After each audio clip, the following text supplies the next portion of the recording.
성경을 읽으면서 발견하게 되는 특이한 점이 하나 있습니다. 어떤 이야기가 계속 반복돼요.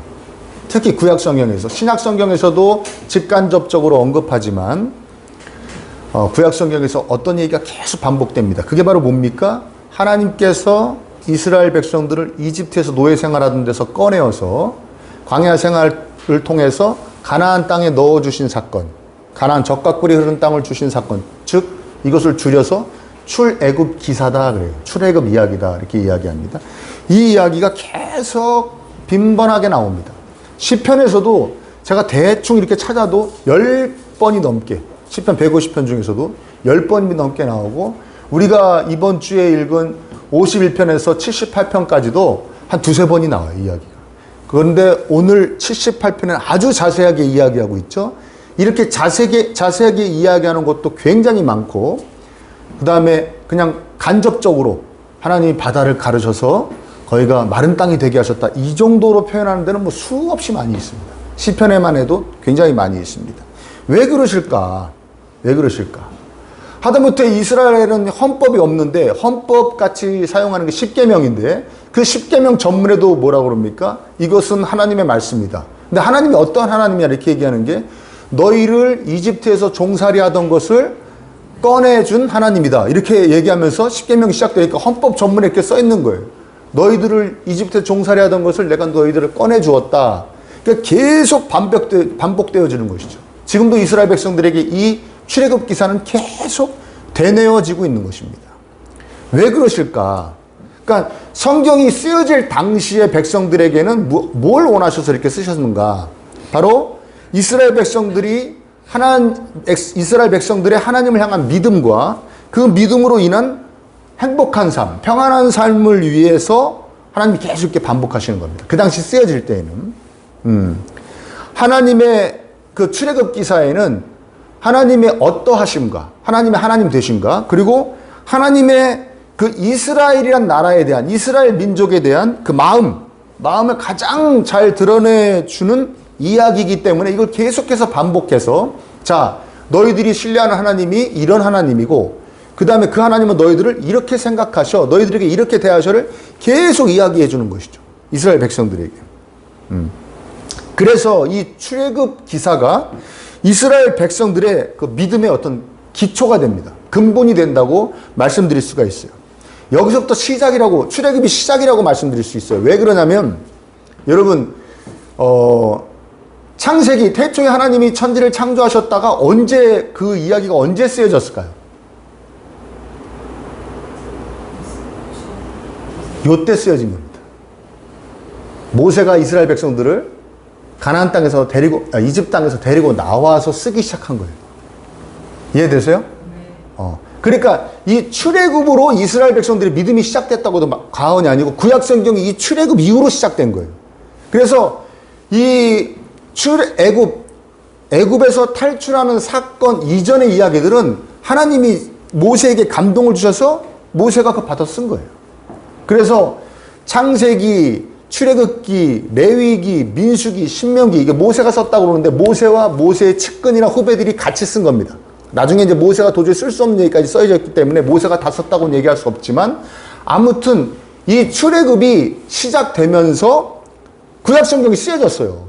그러니까 이스라엘 백성들에게, 또 오늘날 우리에게 믿음의 근본은 뭐냐? 출애굽이라고 얘기할 수 있습니다. 성경의 시작이니까요. 무슨 말인지 이해되십니까? 그만큼 이 출애굽이라는 것은 이스라엘 백성들에게 중요한 것입니다. 중요한 것이죠. 그러면 오늘 우리 신약의 백성들에게 출애굽 같은 이야기가 뭘까요?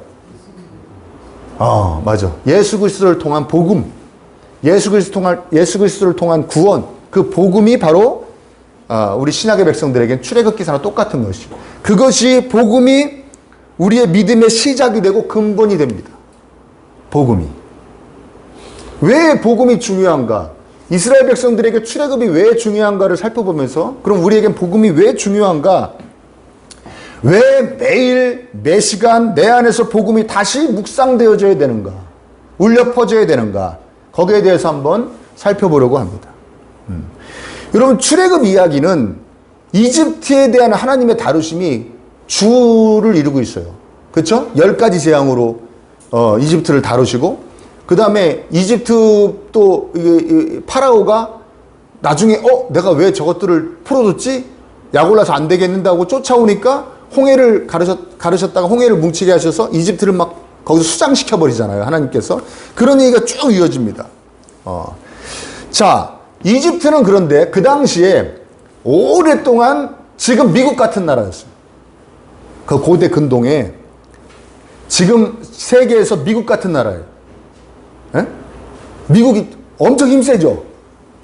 그쵸? 거기 이상한 사람 하나가 막 지 마음대로 하고 있죠, 지금. 그럼 온 세계가 막 힘들어 하잖아요. 온 세계가. 정신병자 같은 게 하나가 있는데, 누군지 말 안 해요. 에? 이집트가 그런 나라였단 말이에요.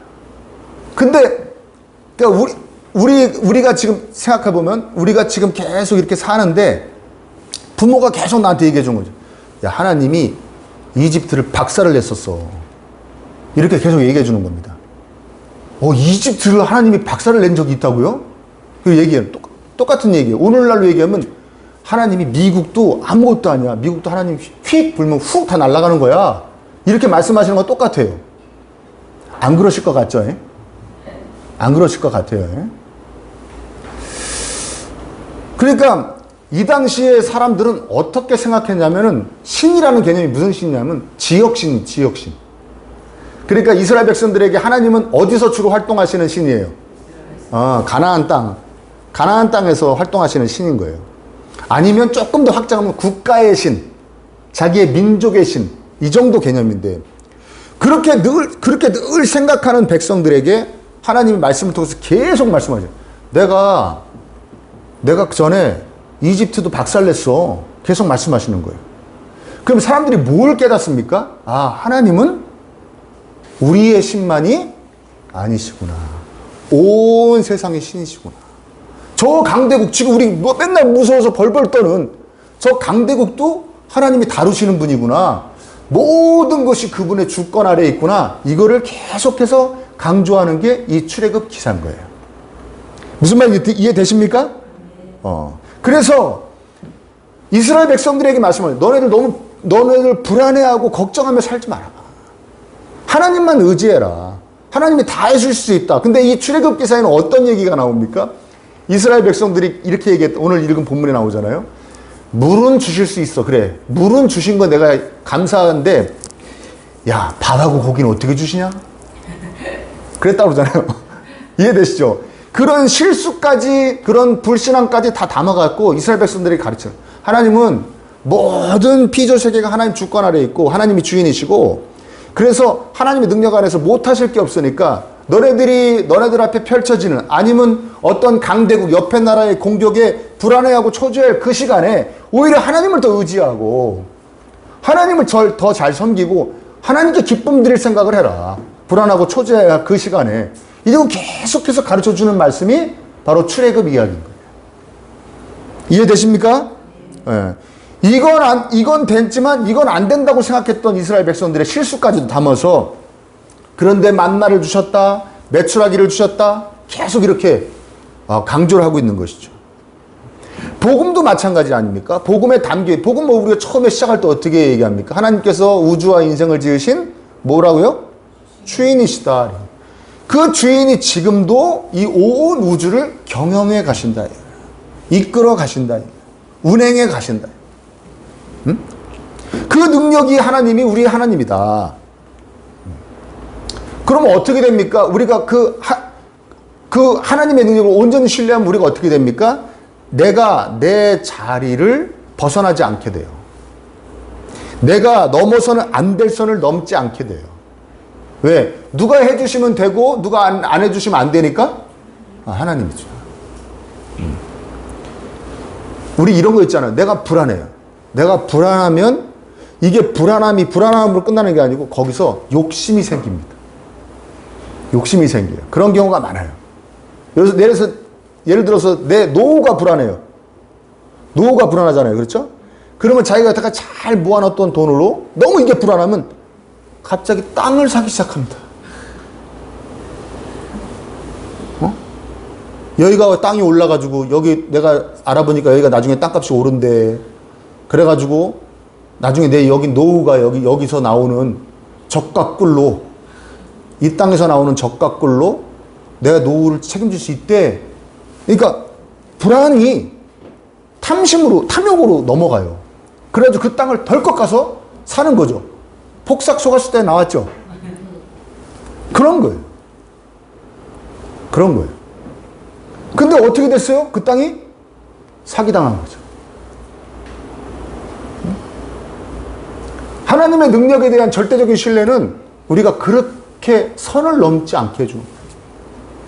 하나님이 되게 하시면 되는 거고 하나님이 안 되게 하시면 안 되는 거다. 내가 지금 잘 알지도 못하면서 내가 지금 과욕 부릴 때가 아니다. 내가 그냥 불안함과 초조에 눌려가지고 내가 엉뚱한 짓을 할 때가 아니다. 내가 이 부정한 돈을 가질 때가 아니다. 내가 이 부정한 관계를 계속 이어갈 때가 아니다. 나의 유익을 위해서 내 눈에 이득된다고 그래서 내가 여기 막 욕심낼 때가 아니다. 어차피 하나님의 능력 안에, 하나님 주권 안에 다 있다.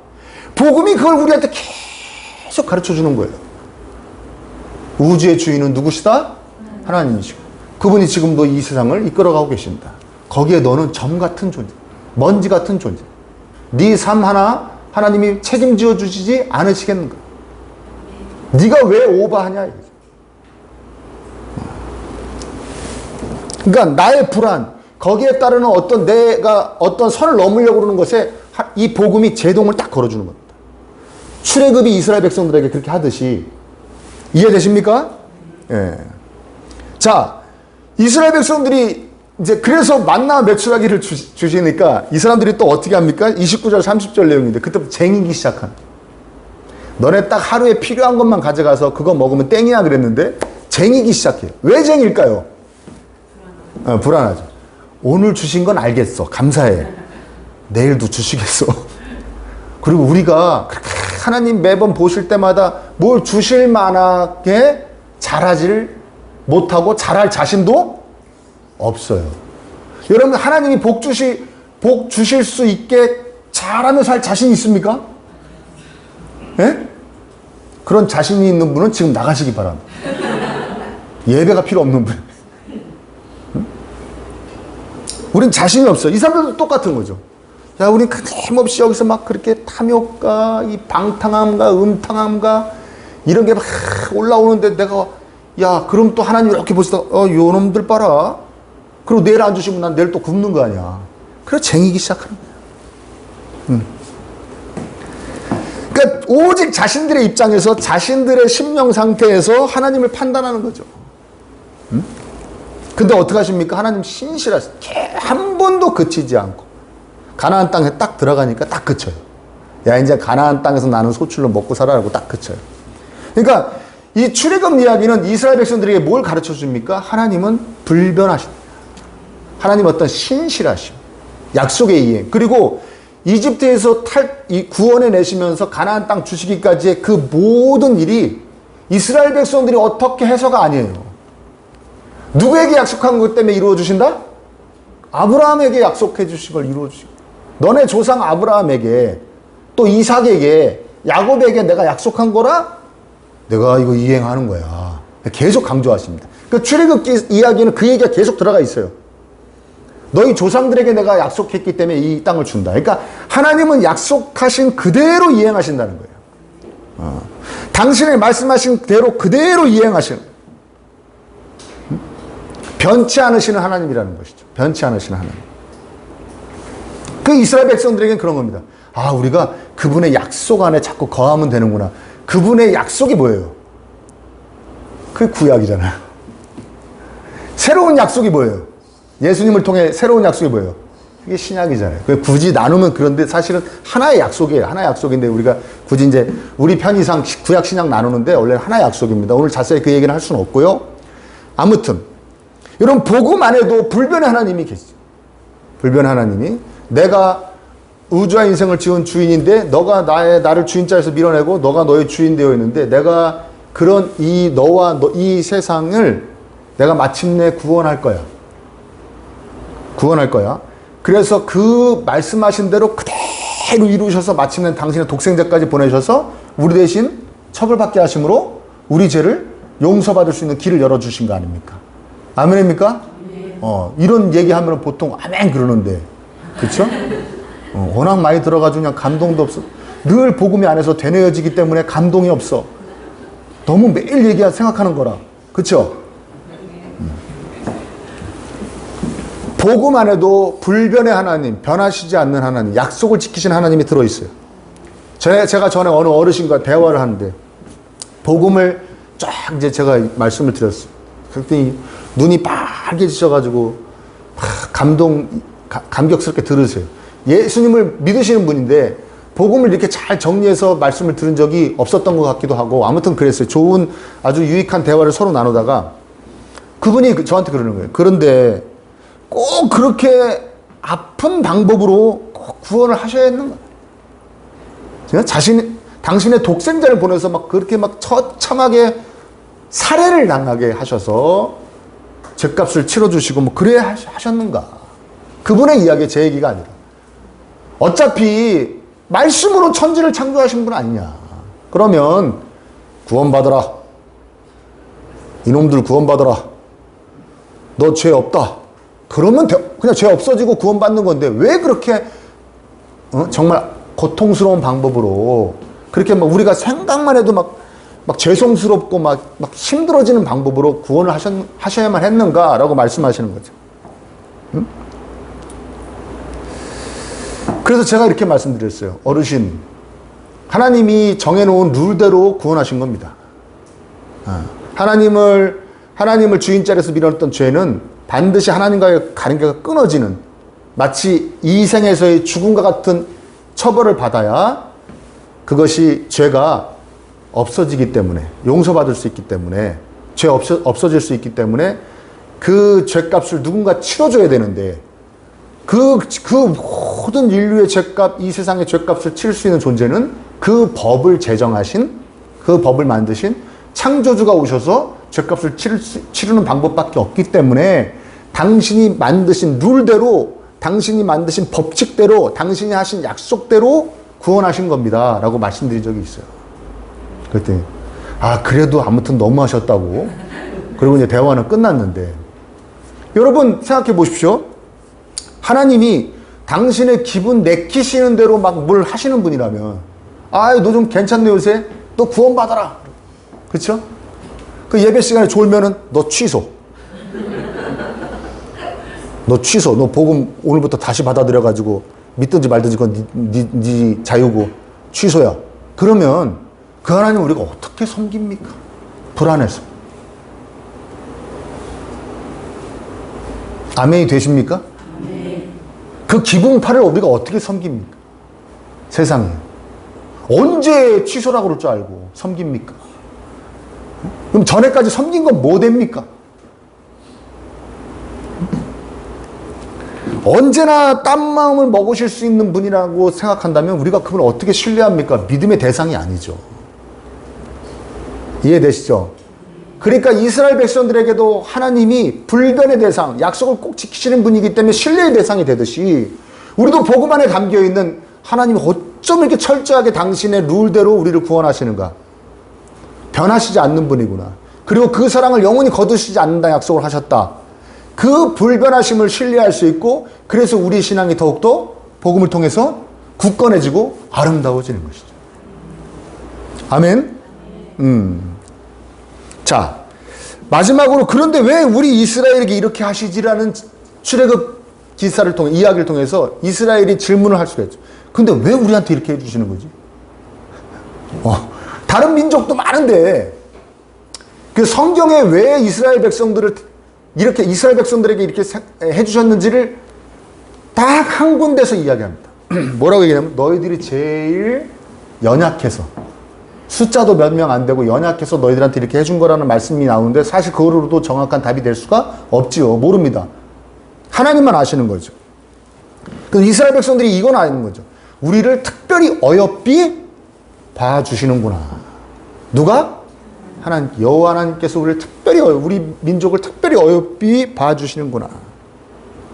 그래서 이렇게 말을 하는데, 출애굽 기사에 그 얼마나 금송아지 사건부터 시작해서 맨날 불만, 불평, 그리고 다른 우상숭배, 그 다음에 다른 신에 가서 막 절하고 거기서 밥 먹고 뭐 음란행위하고 막 이런 거 막 온 얘기가 그 안에 다 들어가 있잖아요. 근데도 끝까지 변하지 않으시고 이스라엘 백성들을 가나안 땅까지 인도하셨단 말이에요.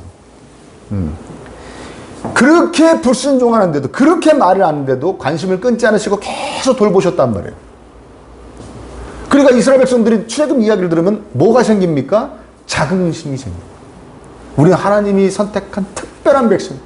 이렇게 말을 않는데도 그 관심과 사랑을 끊지를 않으신다. 그러니 우리 특별한 민족이니까 특별하게 살아야지. 그래서 그렇게 다른 민족하고 차별되어 살려고, 물론 이상하게 나중에 변질됐지만 그래도 애를 썼어요.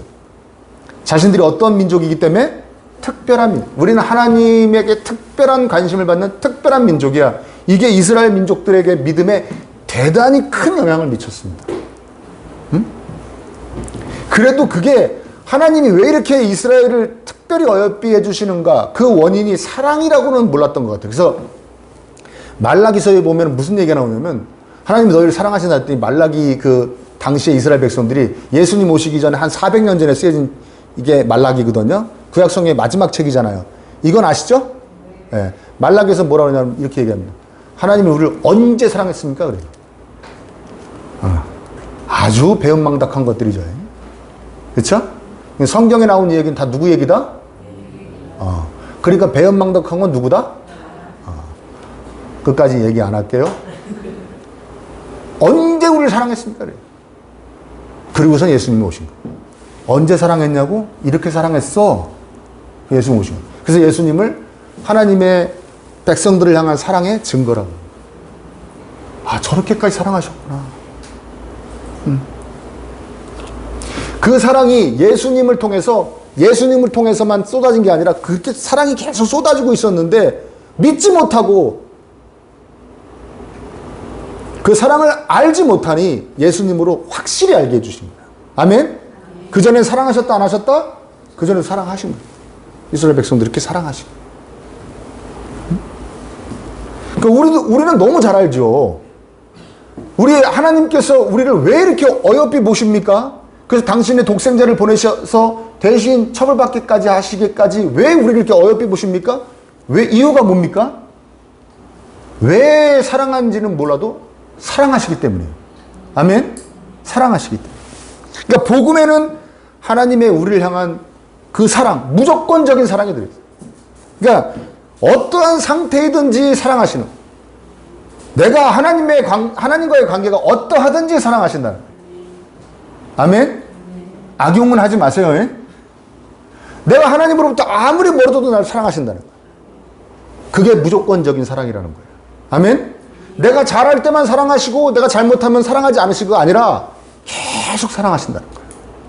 그게 출애굽 기사에도 담겨져 있는 내용입니다. 복음에 더 극명하게 드러나죠. 그래서 이스라엘 백성들에게도 하나님이 너희를 끔찍이도 챙겨주고 계신다는 것을 출애굽 기사로 계속 가르쳐주는 것이고, 우리에겐 복음이 계속 그것을 이야기해주고 있는 것입니다. 아멘? 그런데 인상적인 건 뭐냐면 이스라엘 백성들한테 계속해서 뭐라고 얘기하면 이 출애굽 이야기를 계속 이어가라고, 특히 후손들에게 계속 강조하고 이야기하라고, 매일매일 계속 얘기해 주라는 거예요. 우리도 보면은 가정에서나 교회에서나 복음이 계속 되뇌어져야 되고 묵상되어져야 된다고 얘기하고 있죠. 들어보신 적 있습니까? 그래서 교회의 제1 존재 이유는 주 예수 그리스도를 높이고 주 예수 그리스도를 전하는 거예요. 주 예수 그리스도가 뭡니까? 복음이죠.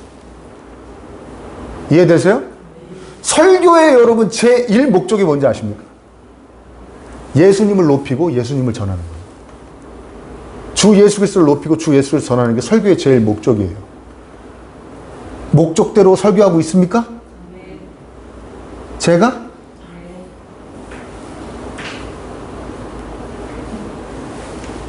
그래서 이 출애굽 이야기는 계속 전해지는 겁니다.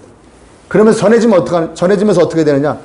나에게 임한 출애굽 이야기가 주변으로 확대되어지는 거예요. 확대된. 여러분, 생각해 보십시오. 이스라엘 백성들이 출애굽 얘기를 하나님께서 우리를 이집트에서 노예 생활하고 몇백 년 동안 노예 생활했는데 꺼내셔가지고 이렇게 해가지고 우리를 가나안 땅에 넣으셔서 지금 이렇게 우리가 사는 거야 하면서 쭉 얘기하면서 자손들에게 쭉 얘기하면서 이렇게 얘기할 수 있습니까? 야, 너 그거 빨리 너 그거 너 챙기려면은 빨리 너 좀 비열한 방법이지만 그 방법 써야 돼. 눈 한번 지끈 감고 해. 그래야 너 산다. 안 그러면 더 힘들어진다? 이런 얘기 자손한테 할 수 있습니까? 없습니까? 못하죠. 이거 하나님이 주인이시고 하나님의 능력이 이렇게 세시다 그러면서 그분이 싫어하실 일을 너 지금 네 눈에 유익된다고 해서 하라고 할 수가 있어요? 없어요? 못하죠. 아들아, 딸아, 하나님이 다 하시는 거다. 하나님이 예스 하면 되는 거고 노 하면 안 되는 거니까 너 아둥바둥 그렇게 이상한 방법 쓰면서 다른 사람한테 힘들게 하면서 그렇게 살지 마. 순리대로 살아. 하나님의 뜻대로 살아. 하나님 기쁨을 위해 살아. 이렇게 가르칠 수밖에 없죠. 이해되세요? 물론 출애굽 얘기를 안 한다면 평소에. 근데 매일 그 얘기를 하면서 어떻게 그렇게 얘기합니까? 어떻게 이상하게 살라고 그럽니까? 악하게 살라고 그럽니까? 얘기할 수 있습니까? 없습니까? 다른 사람에게 그 사람 능력 이상을 기대하지도 않고 그 사람에게 무리한 욕심도 내지 않습니다. 여러분, 제가 지난 주 중에 수련회 갔다 왔잖아요. 수련회 첫째 날 제가 말씀을 전하면서 한 얘기가 있어요. 쭉 얘기를 했어요. 그리고 둘째 날 말씀을 시작하면서 어저께 제가 전한 얘기 중에 뭐가 제일 기억에 남아요 했을 때 거기 있는 모든 사람이 만장일치로 뽑은 이야기가 이 이야기라 해드릴게요. 무슨 이야기냐? 이건 제 얘기예요. 제가 얼마 전에 공부 잘할 수 있는 유일한 비법을 깨달았습니다. 하나님이 주셨습니다. 저에게 감동을 주셔서 깨달았습니다. 이거 아직 우리 교인들한테도, 우리 교회 애들한테도 말 못한 건데 여러분들한테 먼저 말할게요. 눈이 이만해서 애들이. 그래도 제가 이 얘기했어요. 여러분, 운동은 노력이 몇입니까? 노력이 3이고 유전이 7입니다. 운동은. 예술도 노력하는 게 3이고 어떤 사람이 거기서 큰 성과를 이루려면 노력이 3이고 물려받은 게 7입니다. 근데 여러분, 공부는 노력이 8입니다. 그때 애들이 물려받는 게 92고. 그러니까 이게 무슨 얘기입니까? 물려받은 게 아무것도 없는 애는 아무리 공부 열심히 해도 8점 맞는다는 얘기예요. 그 물려받은 게 많은 애들은 대충 해도 몇 점 맞는다는 얘기예요. 92점 맞는다는 얘기입니다. 자, 여기서 제가 공부 잘하는 비법을 가르쳐 드리겠습니다. 부모를 바꾸면 됩니다. 그게 제일 기억에 남는데요. 제일 기억에 남는데요. 제가 이 이야기를 왜 여러분들에게 드리냐면, 하나님의 능력이 우리 하나님이고 그분이 우리를 다 주관하여 가시는데 다른 사람 들들 볶지 말자는 거예요. 왜 이것밖에 못 벌어? 왜 이것밖에 못 모아놨어? 너 왜 이것밖에 못하니? 너는 성적이 왜 이 모양이니? 너는 어딜 가려고 그러냐? 어디 취업하려고 그러냐? 계속 그런 얘기 하지 말자는 거예요. 특히 우리 자녀들에게. 응? 부모를 바꿔라. 부모를 바꿔라. 자녀 공부로 들볶는 거는 그 얘기하는 거예요. 부모를 얼른 바꿔라. 다시 태어나라. 왜 우리 집에서 태어나니? 호영이 난 집에서 태어나지.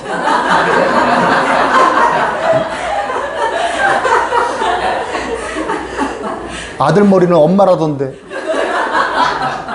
그 권사님 밑에서 태어나지. 왜 나한테 태어나?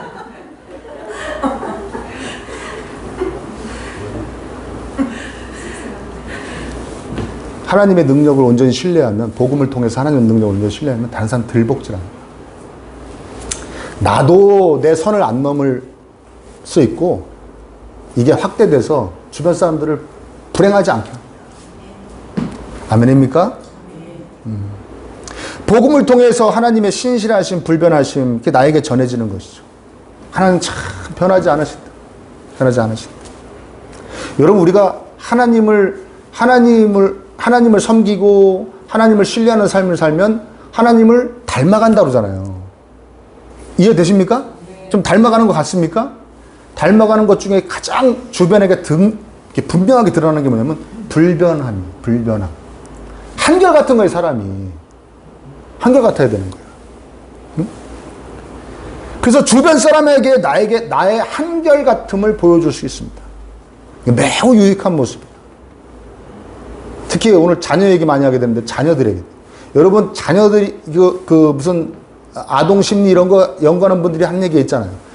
자녀들이 제일 부모 때문에 스트레스 받는 게 뭐냐면 부모의 변덕이라. 뭐? 이럴 때는 이렇게 해야 되는데 이럴 때 이랬다가 저랬다가 막 이게 제일 스트레스를 받는다는 거예요. 부모의 변덕. 한결같지 않은 거예요. 세상 어느 날 가면은 막 세상을 다 가진 것 같은 얼굴을 하고 있다가 어느 날 가면 이거 곧 내일 죽어. 내가 성적표 좀 잘못 받아갔더니 이제 지구에 종말이 왔어.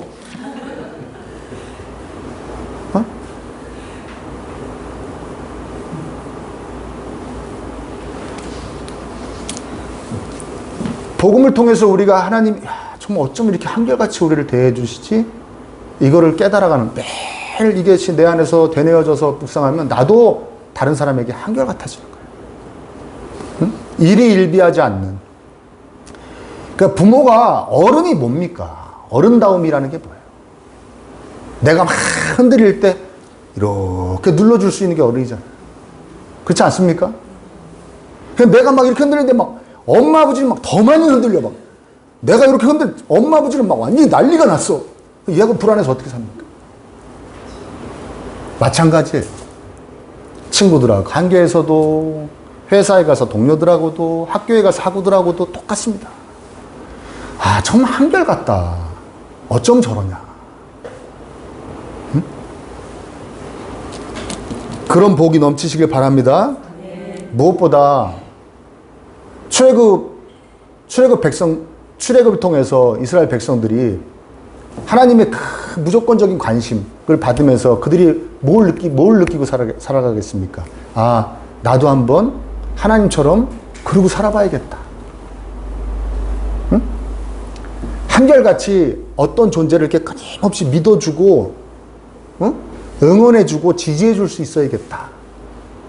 복음에도 그게 담겨있죠. 우리 하나님의 영원한 무조건적인 사랑, 다 받아들여 주시고 다 용서해 주시는 그 사랑을 복음을 통해서 늘 되뇌이는 사람은 이 마음을 먹게 됩니다. 나도 사랑 한번 해봐야겠다. 여러분 사랑 한번 해보셨는지요? 언젠가도 말씀드렸는지 모르겠지만 우리 정말 무조건적인 사랑 여러분 해보신 적 있습니까? 그러면 꼭 특히 엄마 되시는 분들이 고개를 끄덕끄덕거리면서 난 해봤다 이거지. 누구 사랑? 네, 자녀 사랑. 우리가 옛날에 이런 말 있죠. 부모에게 잘못하는 놈을 뭐라고 그래요? 네? 이런 짐승 같은 놈들이죠. 짐승이 지 쫓만큼은 확 도망가 버리잖아요. 부모에게는 아주 차갑게 하잖아요. 짐승이. 그래서 저 짐승 같은 놈 그래요. 자녀에게 잘못하는 사람은 뭐라고 그럽니까? 짐승만도 못하는 놈이랍니다. 짐승도 새끼는 끔찍하잖아요. 그쵸? 짐승만도 못한 놈이라고요. 그러면 무조건적인 사랑 한번 해보시지 않아야겠습니까? 그러는데 자녀 생각하면서 끄떡끄떡거리면 자기 뭐라 그러는 거예요? 짐승 같은 사랑 해봤다는 얘기예요. 짐승이나 할 사랑 해봤다는 얘기예요. 이해되십니까? 무슨 얘기인지? 우리가 하나님의 그 쏟아지는 사랑을 복음을 통해 늘 되뇌이면서 내가 깨닫고 느끼면 우리도 짐승 같은 사랑을 넘어서서 정말 내 옆에 있는 사람, 나와 같이 일하는 사람, 나와 같이 공부하는 사람, 그렇게 사랑할 마음을 먹어야 되는 것이 당연한 것임을 믿습니다. 우리 그런 사랑 한번 해봐야죠. 아멘. 그래서 우리가 누구를 용납하고 용서할 수 있어야 되는데 우리 누구를 용납하고 용서할 수 있는 것은 하나님의 무조건적인 사랑의 힘으로만 가능하기 때문에 늘 복음을 내 안에서 끊임없이 용서 넘치게 해줘야 되는 것입니다. 여러분, 우리 믿음이 강해진다, 믿음이 건강해진다, 이 얘기는 결국 뭐냐면요, 복음이 내 안에서 더욱 강해지고 복음이 내 안에서 계속 되뇌어진다는 얘기랑 똑같은 얘기예요. 아멘? 우리의 다른 모든 믿음은, 뭐 믿음이라고 이름할 수 있는 것들은 다 복음에서부터 시작되고 복음으로 인해 강해지고 복음으로 인해 아름다워지는 것입니다. 믿어지시기를 축원합니다. 그러니까 복음으로 자신을 다 채워가십시오. 하나님이 이스라엘 백성들에게 그렇게 출애굽 이야기를 계속 강조하시듯이 오늘 신약의 백성들, 저와 여러분들이 계속 복음을 강조하고 계십니다. 그러니까 복음을 자신의 안에 계속 채워가십시오. 매일 복음을 묵상하십시오. 매 시간 복음을 묵상하십시오. 특히 여러분 살면서 힘들고 어려울 때마다 계속 복음을 묵상하십시오. 그래서 행복한 그리스도인 되시길 바랍니다. 그리고 그 행복함이 주변, 특히 가족들에게, 자녀들에게도 이렇게 다 연결되어지기를. 그래서 서로서로 다 행복한 삶을 사실 수 있기를 축복합니다.